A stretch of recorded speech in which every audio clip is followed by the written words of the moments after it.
सर्दियों का मौसम शुरू हो गया था, इसीलिए पृथ्वी पर जल्दी अंधेरा भी छाने लगा। भले ही इस अंधेरे की वजह से पूरी दुनिया में खुशी थी, पर सास बहू शारदा अनामिका चुपचाप खेतों में बीज बोने का काम कर रही थी। बस वही दुखी नहीं थी, उनके पति प्रसाद और रमेश भी बहुत दुखी थे। घर के सामने आग जलाकर हाथ सेकते सेकते चारों बातचीत करते हैं। जी, ये सर्दियों का मौसम हम जैसे गरीब लोगों के पेट में लात मारता है। अरे सासू माँ, कौन आके लात मारता है? आपको कहाँ दर्द हो रहा है मुझे बताइए, मैं गर्म पानी का बैग देती हूँ, थोड़ा आराम मिल जाएगा। सर्दियों का मौसम, ऊपर से उम्र दराज। कौन उम्र दराज? हाँ, खेत में बीज लगाने का प्रतियोगिता लगाए, फिर पता चलेगा कौन यहाँ उम्र दराज है। आप इतनी नाराज क्यों हो रही है माँ जी? गुस्सा ना करूँ तो क्या करूँ बहू, खेत में काम रुक गया है, इस वजह से दुखी हूँ। ऊपर से 6,000 का नुकसान, तो पागल हो गई हूँ। ठीक है, मैं पिताजी और उनको समझा के कहती हूँ, वो गुस्सा नहीं होंगे, और आप इस बात को लेकर नाराज मत होइए। इस तरह सासू माँ को शांत करते हुए वो पिताजी प्रसाद से कहती है, पिताजी सासू माँ बहुत गुस्से में है, पर सासू माँ को उनका गुस्से का वजह ठीक से पता नहीं, इसीलिए हो सके तो आप थोड़ी देर तक सासू माँ से ज्यादा बातचीत मत कीजिए। अगर बात कर भी लिए तो हो सकता है वो पागल कुत्ते की तरह आपको काट ले। ठीक कहा ना माँ जी? इस तरह सासू माँ से पूछती है। सुन के सासू माँ गुस्से से लाल हो जाती है। आइंदा अगर इस तरह की बेहूदगी भरी मजाक की ना, तो मुझे पता नहीं मैं तुम्हें कहाँ मारूंगी और कैसे मारूंगी। मैं पिताजी से पूछ के आपको बताऊंगी सासू माँ। तुम्हें क्या लगता है बहू, मैं तुम्हारे पिताजी को पकड़ के ऐसे ही मारपीट करती हूँ? या फिर कभी तुमने अपनी आंखों से देखा है तुम्हारे पिताजी को परेशान करते हुए? तुम्हारी नजरों में मैं हूँ क्या? बंदर जैसा तो नहीं माँ जी, और चिंपांजी जैसा भी नहीं। आप मुझे सासू माँ शारदा जैसी ही लगती हैं। तुम लोग कोई मेरा दर्द नहीं समझ पाओगे। ये अंधेरा 1 घंटे बाद भी तो आ सकता था, फिर हमें कल 6,000 ज्यादा मिलते। ये अंधेरा जल्दी आने की वजह से 6,000 का नुकसान हो रहा है। फिर हम एक काम कर सकते हैं माँ जी। कैसा काम? हम अपने हाथ से सूरज को पलट देंगे, फिर अंधेरा भी खत्म हो जाएगा, फिर सुबह हो जाएगी, तब जाके हम जल्दी जल्दी सारा बीज बो लेंगे और फिर अपना हाथ हटा लेंगे। तुमने जैसा कहा, अगर ये हो पाता तो बड़ा ही अच्छा होता बहू। फिर जब चाहे हमें सूरज मिलता और सुबह हो जाती, और जब मन करता तो हम घुमा के चांद ले आते, और इस तरह खुशी खुशी सारा काम भी कर लेते। ऐसा क्यों सासू माँ? अगर आप मुझसे पूछेंगी ना, मैं तो कहूँगी मुझे सूरज ही चाहिए, सुबह ही चाहिए। दिन रात होगा ही नहीं और रोशनी में हम सारा काम कर लेंगे। अरे वाह बहू, मैं यही कहने वाली थी। अगर ऐसा मौका होता तो फसल लगाते, फसल बड़े होते, और उन फसल को बेच के हम जल्दी पैसे भी कमा लेते। सास बहू जब इस तरह की बातें कर रही थी तो बाप बेटे को कुछ जम नहीं रहा था। वो चुपचाप वहाँ से उठ के घर के अंदर चले जाते हैं और बिस्तर पे सो जाते हैं। सास बहू भी काफी देर तक बातचीत की कि रात ना होकर सूरज होता तो अच्छा होता, और फिर वो भी थोड़ी देर बाद अंदर जाके बिस्तर पे सो जाती है। अब शारदा के मन में यही था कि रात ना होके अगर सूरज निकले तो बढ़िया रहेगा। अब ऐसा हुआ, रात हो ही नहीं रही थी, हर वक्त सूरज की रोशनी जगमगा रही थी। सास बहू इस बारे में चर्चा करती है, फिर जल्दी जल्दी खेत में जाके बीज बोने लगती है। थोड़ी देर बाद वहाँ का काम खत्म करके वो दूसरे आदमी के पास जाती है। वहाँ पे भी उनसे बातचीत करके वहाँ पे भी वो बीज बोने का काम करने लगती है। इसी तरह दिन निकल रहे थे। 2 दिनों के बाद अब चूंकि वो लगातार काम कर रही थी, उनके हाथ पैरों में बहुत ज्यादा दर्द होने लगते हैं। बिस्तर पे वो लेट जाती है सोने के लिए, पर क्या फायदा, सूरज की तपती गर्मी थी, पूरा शरीर का तापमान बढ़ गया था, पूरा घर आग में जल रहा था। वो सो नहीं पाई। गर्मी की वजह से चारों तरफ सुखाड़ पड़ गया, कहीं पानी नहीं। सास बहू 1 गिलास पानी लेती है और उस 1 गिलास पानी के लिए वो दोनों लड़ने लगती है।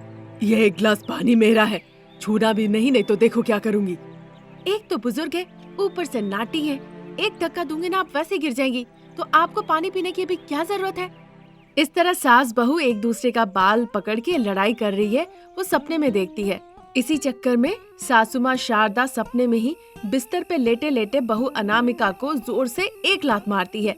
अनामिका नीचे धड़ाम से गिरती है और चिल्ला के कहती है, हाय भगवान, माँ जी। इस तरह वो जोर से चिल्लाती है। सभी नींद से हड़बड़ा के उठ जाते हैं। शारदा को समझ नहीं आ रहा था कि आखिर में बहू को नीचे किसने गिराया। हाय भगवान, ये सपना था, ना वो सपना चाहिए और ना ही वो ऐसी जिंदगी। ये सोचकर वो नीचे उतर के बहू को जमीन से ऊपर उठाती है। बहू, हमें रात के वक्त सूरज नहीं चाहिए। अच्छा की रात है, पर हमने तो सिर्फ दिन ही चाहा था। पर अगर सारा दिन सूरज की रोशनी होगी, हाय भगवान, हम सहन नहीं कर पाएंगे। सच में माँ जी, हमने रात में सूरज चाहा था और उस समय 2-3 दिनों तक हम लगातार काम किए ताकि ज्यादा पैसा कमाएं। फिर हमारे हाथ पैर टूटने लगे, हम चाह कर भी सो नहीं पा रहे थे ठीक से, है ना? और फिर हमारा हाथ पैर सब काम करने बंद कर दिए। इतना ही नहीं बहू, हमेशा सूरज होने की वजह से हम ठीक से सो भी नहीं पा रहे थे। घर के अंदर घर के बाहर शरीर गर्मी से जल रहा था। अब चूंकि सारा दिन सूरज की गर्मी हो रही थी, इसीलिए हम सहन नहीं कर पा रहे थे। हमारी परिस्थिति वैसी थी, पर क्लाइमेट चेंज होने की वजह से पेड़ सूख गए, बारिश रुक गई, कहीं पे भी एक बूंद पानी नहीं। तालाब, कुएं, सारे पानी वाले इलाके सूखने लगे। हम पानी के लिए भी तरस गए। इसी वजह से तो हम लड़ रहे थे। मुझे गुस्सा आया तो मैंने कस के लात मारा और तुम गिर गई। मुझे माफ कर देना बहू। आपने जानबूझ के तो नहीं किया ना? पर हमें इससे क्या समझ आया? जीने के लिए 5 तत्व की जरूरत है: हवा, पानी, आग, पृथ्वी, आकाश। इनकी जितनी जरूरत है उतना दिन और रात की भी जरूरत है। दिन में सूरज निकलेगा, जीने के लिए कठिन परिश्रम करेंगे। रात में चांद निकलेगा, हम आराम से सोएंगे। बस मुझे यही बात समझ में आई। अच्छी बात है कि सास बहू की आंखें खुल गई। अब सो जाओ। उनकी बात सुन के सास बहू फिर से सो जाती है।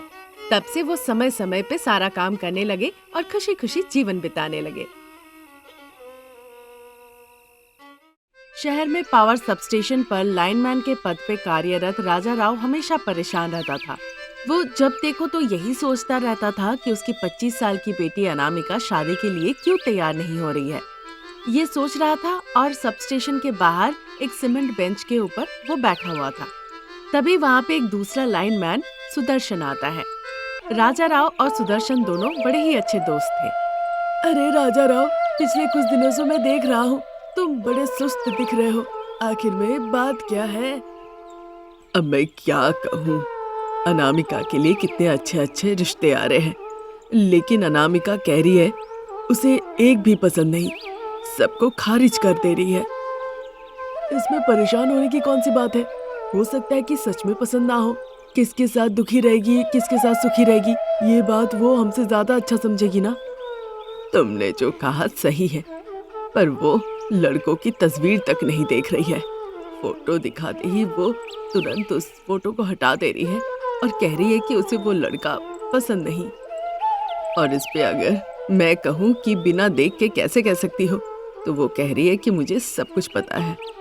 फिर उससे पूछो, कहीं वो किसी लड़के को पसंद तो नहीं करती है ना? मतलब अनामिका किसी लड़के को पसंद करती है? तुम जैसा कह रहे हो उससे ऐसा ही लग रहा है। जब वो अकेले हो तो एक बार उससे पूछ के देखो, साफ साफ पता चल जाएगा। ठीक है, आज मैं कैसे भी जानने की कोशिश करूंगा। इस तरह कहकर वो दोनों वहाँ से चले जाते हैं। ठीक उसी समय अनामिका अच्छे से तैयार होकर पार्क में रमेश का इंतजार कर रही होती है, पर उसका चेहरा उदास था। रमेश हमेशा लेट करता है, कभी एक दिन भी नहीं हुआ कि वो समय पे आया हो और मेरा इंतजार कर रहा हो। मुझे हमेशा पहले आकर उसका इंतजार करना पड़ता है। अनामिका सोची रही थी कि वहाँ पे किशोर आता है। किशोर को देखकर अनामिका सोच में पड़ जाती है कि पहले उसने उसे कहाँ देखा है। देख के तो लग रहा है कि मैंने आपको पहले कहीं देखा है, पर कहाँ देखा है मुझे याद नहीं आ रहा। मेरा नाम किशोर है, मैं सुदर्शन जी का बेटा हूँ। हाँ हाँ, तुम्हारे पिताजी तो मेरे पिताजी के साथ काम करते हैं। चलो, कम से कम तुम मुझे पहचान तो ली। यहाँ किसी दोस्त का इंतजार कर रही हो? हाँ, और आप? घर पे बोरियत लग रही थी इसीलिए आ गया, और किस्मत से आप यहाँ पे मिल गई। जब तक आपके दोस्त नहीं आते मैं कंपनी दे सकता हूँ। किशोर बात कर ही रहा था, तभी रमेश गुलाब लेकर अनामिका की तरफ आने लगा। उसी के साथ किशोर वहाँ से चला जाता है। किशोर उसके बारे में पूछा तो अनामिका ने बता दिया कि कोई गुजर रहा था। ये सुनकर किशोर को बहुत बुरा लगा। फिर अनामिका ज्यादा परवाह ना करते हुए रमेश से प्यार से बात करने लगती है। थोड़ा वक्त निकल जाने के बाद अनामिका, कल मेरे माँ पिताजी का सालगिरह है। हमारे प्यार के बारे में मैं उन्हें कल बताने वाला हूँ। जरूर से उन्हें बताना रमेश, और फिर फोन करके मुझे भी बताना। इसी तरह थोड़ी देर वो बातचीत करते हैं और जब अंधेरा होने लगता है तो वो पार्क से चले जाते हैं।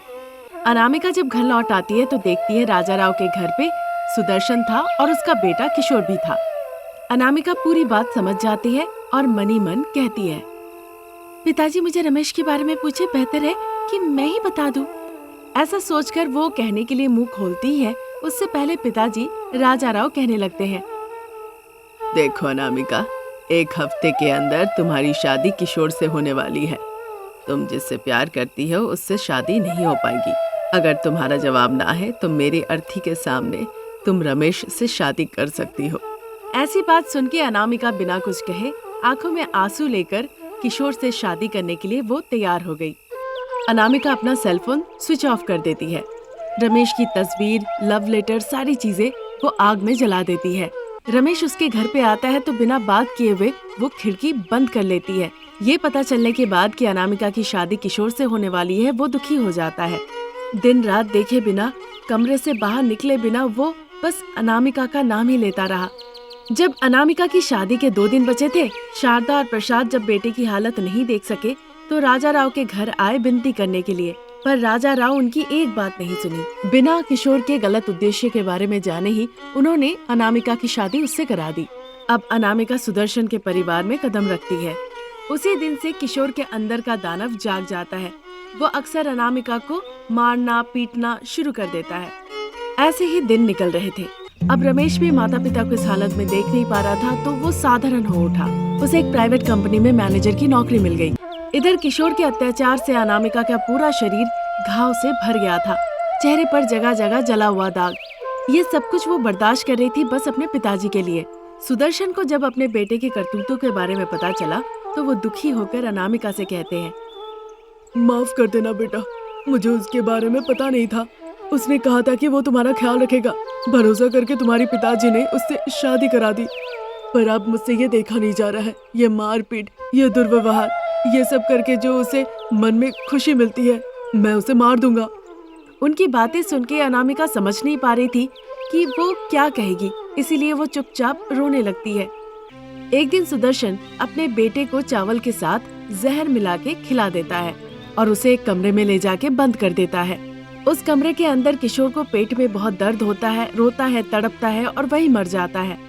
ये खबर मिलते ही कि बेटी विधवा हो गई है, राजा राव को दिल का दौरा पड़ता है और उसकी जान चली जाती है। दोनों के अंतिम संस्कार होने के बाद वो अनामिका को विधवा रूप में देख नहीं पा रहे थे, इसीलिए अपने साथ अपनी विधवा बहू को वो लेकर रमेश के घर चले जाते हैं। शारदा और रमेश को देखकर वो सर झुका लेता है। विधवा बहू अनामिका शारदा को देखते ही भागते हुए उनके पास जाती है और लिपट के रोने लगती है। शारदा अनामिका को संतावना देती है। मैडम, सर, मैंने अपने बेटे की बातों पर विश्वास करके अनामिका को अपना बहू बनाया, पर मेरा बेटा अनामिका पर बहुत अत्याचार करता था। जब बर्दाश्त नहीं कर पाया तो अपने बेटे को मैंने मार डाला। ऐसा कहकर अनामिका का हाथ शारदा के हाथों में रख देता है। ठीक उसी वक्त रमेश घर लौट आया। विधवा की हालत में अनामिका को देखकर उसकी आंखें भर आई। तुरंत वो भगवान के पास जाकर सिंदूर लाके अनामिका का मांग भर देता है। ये देखकर शारदा और प्रसाद बहुत खुश होते हैं। सुदर्शन भी परिस्थिति को समझते हैं। माँ, पिताजी, अगर आप लोगों की अनुमति हो तो मैं अनामिका से शादी करना चाहता हूँ। क्या कहते हैं? मेरी तो सहमति है। मैं पिता बनकर कन्यादान करूँगा, ससुर बनकर नहीं। सुदर्शन कहते हैं। शारदा और प्रसाद अपने बेटे की शादी विधवा बहू अनामिका से कराने के लिए राजी हो जाते हैं। फिर मंदिर में बहुत ही साधारण तरीके से रमेश अनामिका की शादी होती है। तब से रमेश और अनामिका खुशी खुशी अपना विवाहित जीवन व्यतीत करने लगते हैं।